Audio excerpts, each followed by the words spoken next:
یعنی ہر جہت پر ہم دلیل پیش کر رہے ہیں، ان کے پاس ایک دلیل بھی نہیں۔ لوگوں کو تو کہہ رہے ہیں نا کہ یہ اقوال پیش کر رہے ہیں اور مختار مذہب پیش کریں، تو ہم مختار مذہب پیش کر رہے ہیں، لیکن جس بزرگ نے اپنی کتاب میں مختار مذہب لکھا ہے تو وہ تو ان کا قول ہی ہوگا۔ جس طرح حضرت نعیم الدین مراد آبادی اب وہاں کوئی اختلافی بات لکھ رہے ہیں،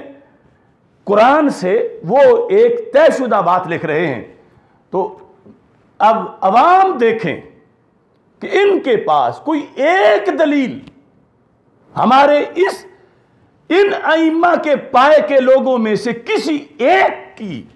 کہ جس نے یہ لکھا ہو کہ سیدہ فاطمہ الزہرا رضی اللہ تعالی عنہا کی طرف اگر خطائے اجتہادی کی نسبت کریں تو یہ توہین ہے۔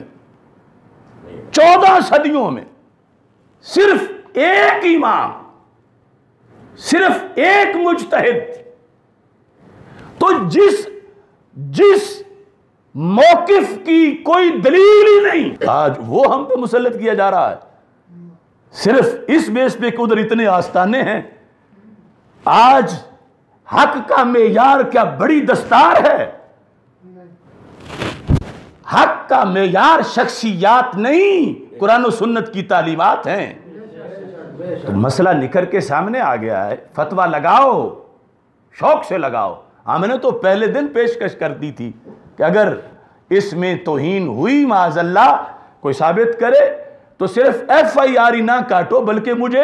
295C اسی وقت مجھ پہ نافذ کر دو۔ یہ تو ہم پیشکش پہلے دن سے کر چکے، لیکن ایک بھی قول کسی فتاوی سے اس چیز پر کہ یہ توہین ہے، یہ تو دین ہے، توہین نہیں ہے،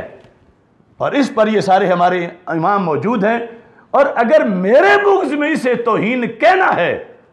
تو پھر اس نے میرے تک نہیں رہنا،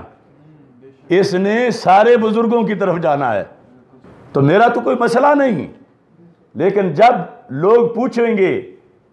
کہ جس بیس پہ جلالی سے رجوع کروایا تھا وہ تو اس امام نے بھی لکھا ہے، اس نے بھی لکھا ہے، اس نے بھی لکھا ہے، بلکہ اس سے زیادہ بڑھ کے انہوں نے تو نبیوں کا لکھا ہے، اس نے تو غیر نبی کی طرف نسبت کی، اور تم یہ کہہ رہے ہو، لہذا ان سارے بزرگوں کی توبہ ثابت کرو، اگر نہیں کرتے تو پھر انہیں بھی وہی لفظ بولو گستاخ کے۔ تو یہ کون سا دروازہ کھولنا چاہتے ہیں اہل سنت و جماعت کے اندر؟ اس بنیاد پر سونا جنگل رات اندھیری، چھائی بدلی کالی ہے، سونے والوں جاگتے رہنا چوروں کی رکھوالی ہے، آنکھ سے کاجل صاف چرا لیں یا وہ چور بلا کے ہیں، تیری گٹھڑی تاکی ہے اور تو نے نیند نکالی ہے۔ اب یہ شعر کسی معین شخصیت کے بارے میں نہیں پڑھ رہا کہ شروع ہمیں تو چور کہا جا رہا ہے، ہمیں یہ کہا جا رہا ہے۔ ہم نے جنہیں کہا ہے جو داتا صاحب کے نام پہ سواریاں بٹھا کے گامے شاہ اتارتے ہیں تو وہ چوری نہیں کر رہے تو کیا کر رہے ہیں؟ اس بنیاد پر ہم نے آخری سانس تک مسلک کا جھنڈا انشاءاللہ تھام کے رکھنا ہے، کیونکہ اللہ کو جا کے جواب دینا ہے۔ پھر عصمت کے مسئلے پر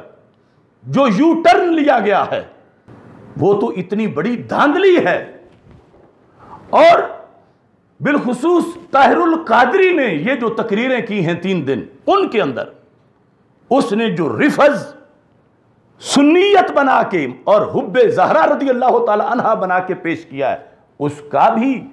آپریشن بہت ضروری ہے، ورنہ کتنے لوگ ہیں جو اس ذریعے سے معاذ اللہ گمراہ ہو جائیں گے۔ توحید و رسالت کا نعرہ دنیا میں لگا